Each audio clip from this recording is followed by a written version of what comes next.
So today is the 29th of September 2021.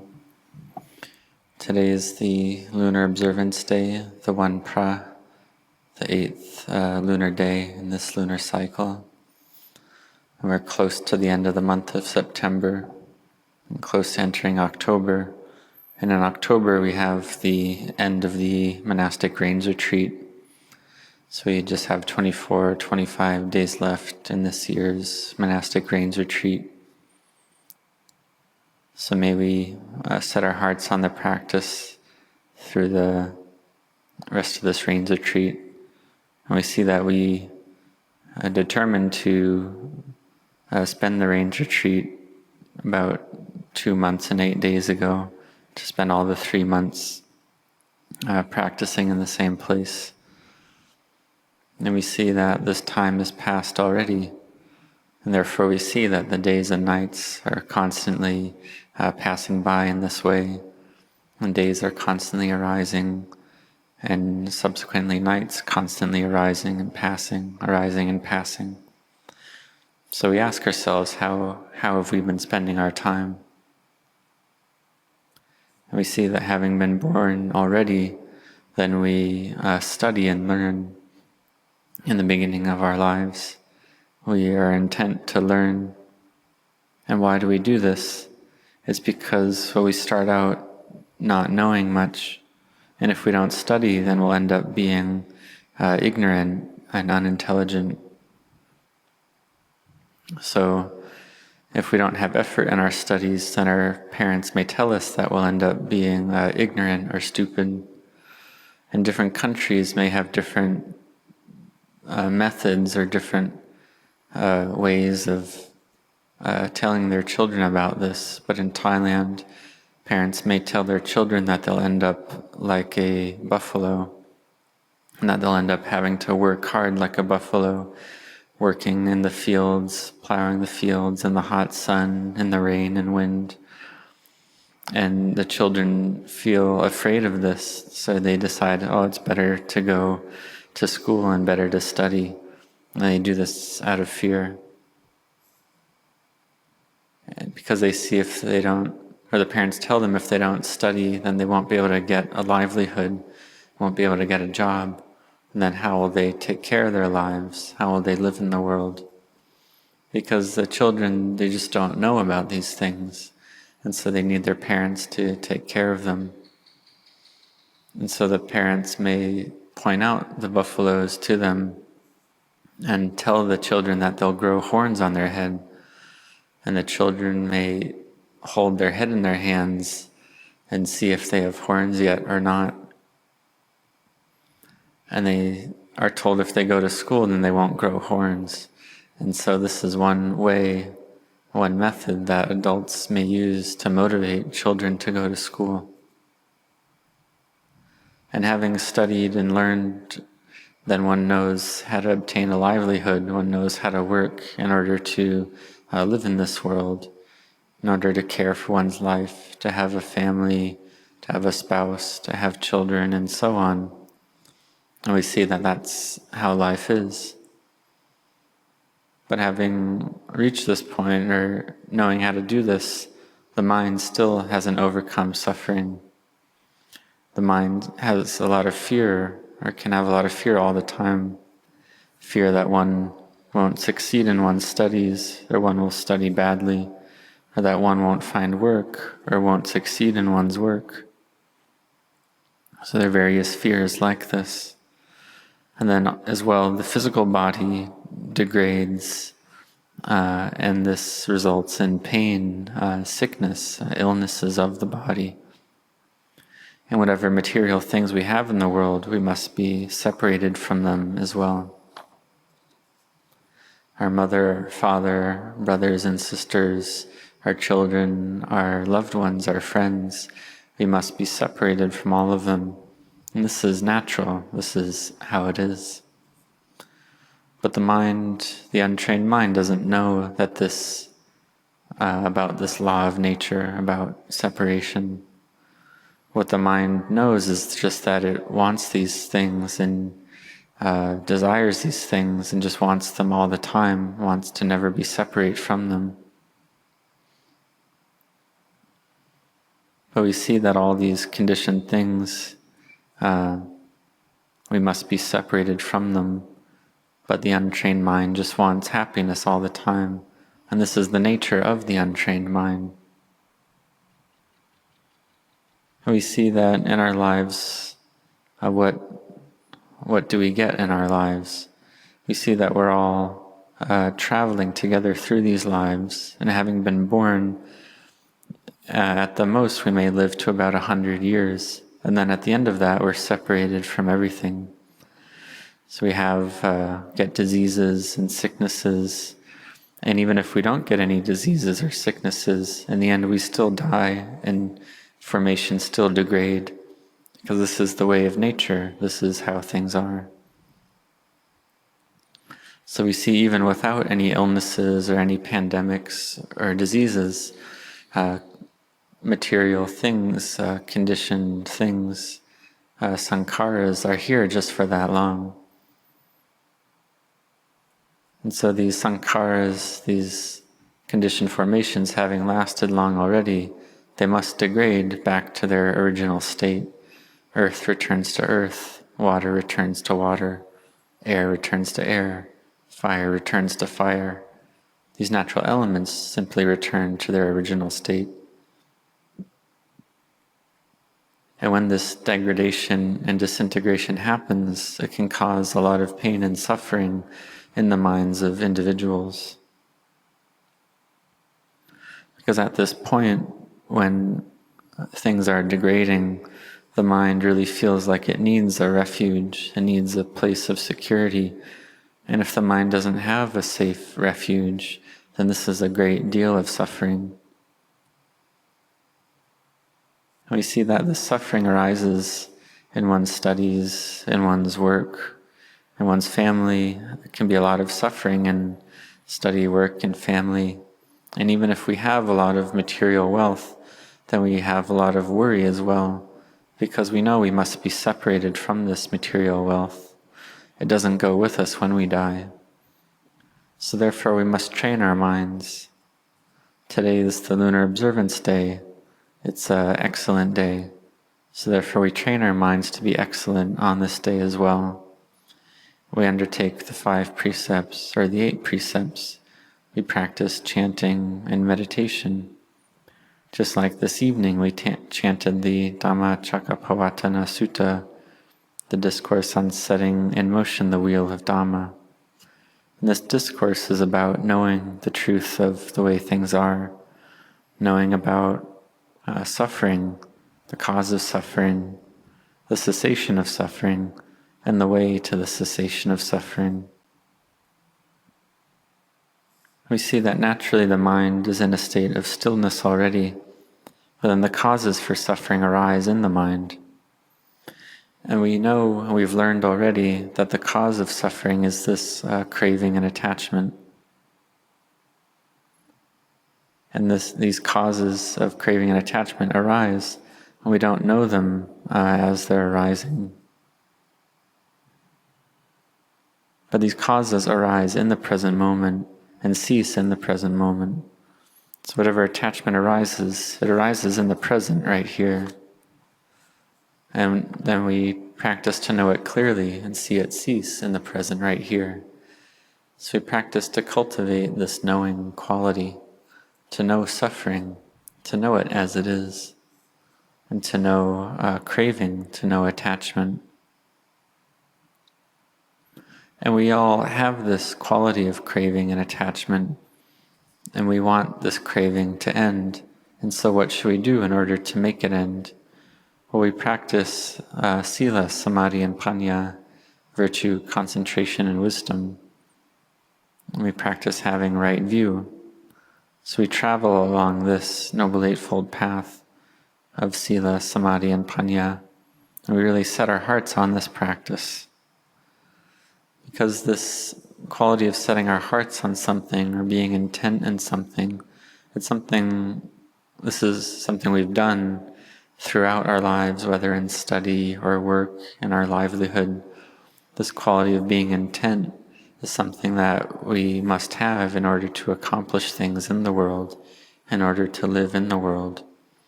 So why are we not intent to train our own minds? We can compare it to cleaning one's dwelling, cleaning one's house. We do sweeping, mopping, wiping things down, and so on. And then the house feels newer, feels fresher, feels clean and refreshing. Or like the clothing we wear, we clean it because the body is constantly shedding dead skin cells and various oils and so on from the body get on the clothing, and then the clothing is reckoned as dirty, so we go to clean it. We can't just keep on using the cloth indefinitely, but we need to clean it periodically. So it's the same with our own minds. And the dirty things that are in their minds are these mental formations, including the defilements and including thoughts, whatever arises in the mind. And particularly if the mind lacks the quality of sila or virtue, then the mind becomes darker and darker, becomes ever more darker without sila. So therefore we practice to train our minds well, to have effort in this practice, to make our minds clean, just like cleaning one's house. One sweeps and mops, and then it feels like a house that one wants to live in. It feels livable and good. So our mind is the same way. We have to care for our mind. Don't just let the mind follow after craving and attachment. This craving and attachment which cover over our minds all the time. So in order to care for and clean our minds, what should we do? Well, we start out using our faith in the Buddha, the Dhamma, and the Sangha. And we ask ourselves, well, how do we accomplish the end of suffering, the end of stress? It's not that we have faith already and that we automatically have wisdom as well. That's not the way it is. But one needs to have faith and then effort, then mindfulness, then collectedness, then wisdom. These 5 powers, 5 faculties. And when we have faith, we see the drawback in this samsara, this cycle of birth and death. We wish to seek an escape from it. We have this faith and respect in the Lord Buddha, the Buddha who is the pure one, the fully and rightly self-awakened one, who is able to know and understand the truth by his own efforts on his own. The Lord Buddha with boundless compassion and great wisdom, who built his spiritual virtues for the sake of helping and benefiting all beings. So we have this faith already. We may have a little bit of wisdom. And this true faith that we have, we use it to have effort to follow the Buddha's teachings. Or if we truly have faith, then we'll have effort to follow the Buddha's teachings. And it's something that's not easy to do. It can be very difficult to do this, but we must have effort. We must have this quality of seeking out the truth, seeking out the fruits of practice. Because if we don't seek, if we don't have effort, then wisdom won't arise. So similarly, in one's studies, one must have firm intent, one must have effort in worldly things. In practicing the Dhamma, one must have effort as well. One must also have patient endurance in this training of the heart, to fight with the various feelings that arise in the mind. There may be craving, attachment, desire just to sleep, just to eat, but one must continue to have effort and perseverance in one's practice. Because if one sleeps a lot, then the mind will be agitated and troubled. If one eats a lot, then the mind will be agitated. If one speaks a lot, the mind will be agitated. And so for Dhamma practitioners, they practice to eat little, speak little, and to awake with effort and perseverance. Practice to train one's heart like this, to train the mind not to get stuck in pleasure or pain, but to travel the middle way. It's like sending a stick down a river. If the river doesn't get stuck on the left shore or the right shore, then the stick reaches the ocean for sure. And it's the same way with training the mind. If the mind doesn't get lost in liking, and if it doesn't get lost in disliking, then the mind goes to see the Dhamma and know the Dhamma for sure. So we must be able to do this, we must be able to train our minds like this, to make our minds clean in the present moment.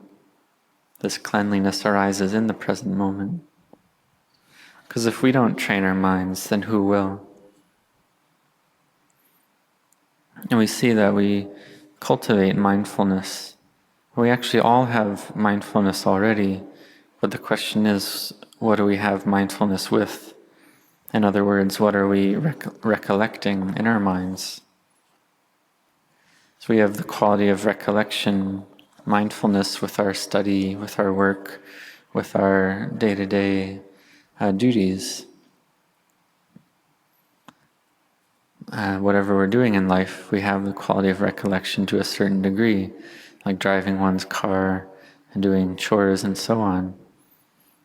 But this quality of mindfulness, we need to practice it to a deeper level, to train our minds to have mindfulness, to develop them, to cultivate them on the path of practice. So we chant about having right mindfulness tonight, and right mindfulness in a more detailed fashion, we can say is the four foundations of mindfulness. Mindfulness of the body, of feelings, the mind, and of Dhammas. We see in the Noble Eightfold Path, one part of the path is right mindfulness. So we have mindfulness with these four foundations of body, feelings, mind, and Dhammas. So practice and train your mind in this way. Make your mind firm and stable in this. Sometimes we may ask why the mind is liking and proliferating and thinking without ceasing, why the mind is so agitated. Because we want the mind to stop this behavior. But are we able to order our minds like this? Can we just order our minds and say, okay, stop thinking now, stop being agitated now? Similarly with anger, we already know that anger is bad, it's not useful, it's something that's painful. So we may have a lot of disliking for this experience of anger. But we see a visual form, we see a being, and particularly seeing another human being, and it's someone we don't like. So as soon as we see that visual form, this quality of disliking arises already, anger arises already. And if that person speaks, then we may have even more anger arising at that point. The experience of sound arises, and disliking arises again. And this disliking starts with seeing the visual form. So this experience of disliking is one type of suffering, one type of dukkha. So we practice to have mindfulness with this, to train ourselves to not get lost in anger. So we can investigate this disliking for a visual form, or disliking for the material form of another being. We see that this form, it's made out of the four natural elements, the same as our own form. So we may ask, well, these two physical forms are the same, and we're angry with this other physical form, so why aren't we equally angry with ourselves? Because this breath between different beings, this breath is the same. earth element's the same, the water element's the same, the fire element's the same, the brain, the liver, the intestines, the bones, and so on. They're all pretty much the same between different beings, different humans. There's just a bit of difference in the shape and color of the face, and so on. But largely speaking, the form is really just the same. So if we're not angry with ourselves, why are we angry with another?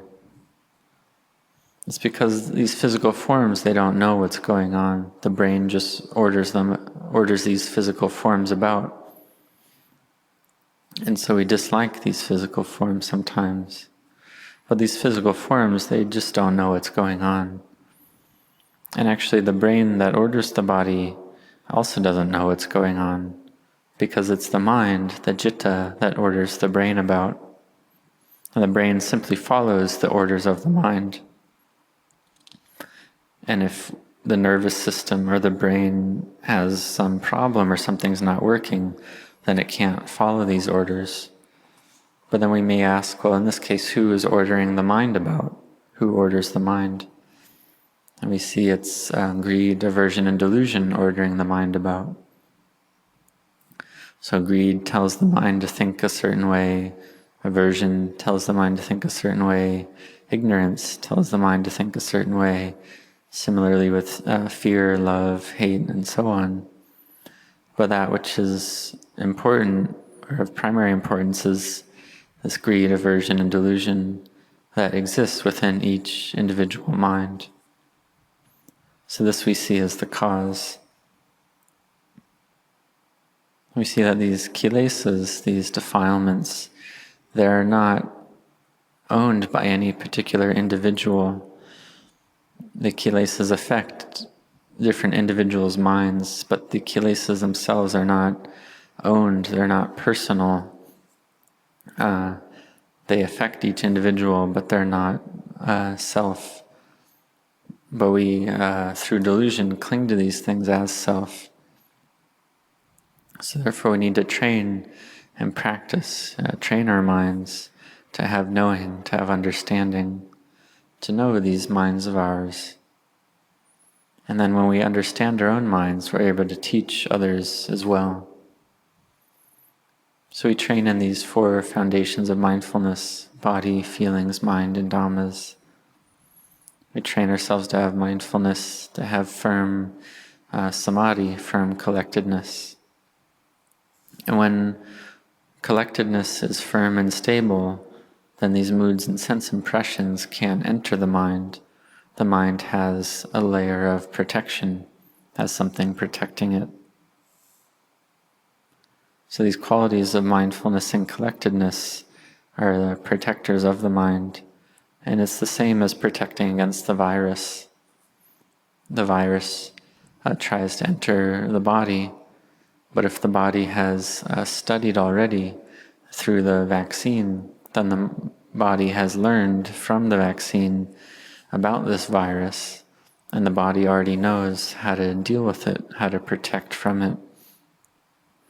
So this knowing of the virus is like the quality of mindfulness. And so the body builds antibodies to fight against the illness, and this helps the body to be stable and strong, to not let the virus enter into the lungs, to not let the virus harm the body. So similarly, we have mindfulness, collectedness, and wisdom to protect our minds, such that moods and sense impressions can enter and bring harm to the mind. So we train these qualities of mindfulness and collectedness to be firm and stable. And if we have mindfulness but not sufficient collectedness, then these sense impressions are able to enter the mind. So we train mindfulness to be firm and stable, for collectedness to be firm and stable. And this is the way to realize wisdom. Just like the body has its bodily wisdom to protect against viruses, similarly the mind needs wisdom to protect against sense impressions. And when the mind has wisdom, then we see sense impressions as just sense impressions. And the mind is merely the mind. These two things are separate. But if the mind lacks energy, lacks strength, then minds enter straight into the mind. And then we see the mind and sense impressions as one thing. But if the mind has mindfulness, collectedness, and wisdom, then these sense impressions and the mind are separate. See that the outer phenomena are one thing. Like there may be expressions or outer expressions of anger, love, hate, and so on. This is just on the outer level, but the inner level can be a different story entirely. But in the beginning, one is not able to do this, so one practices to have restraint and composure in the beginning. And if we don't have wisdom, if we don't have mindfulness, then we'll meet with experiences and experience things like anger and various afflictive emotions. So we need to have patient endurance, firstly.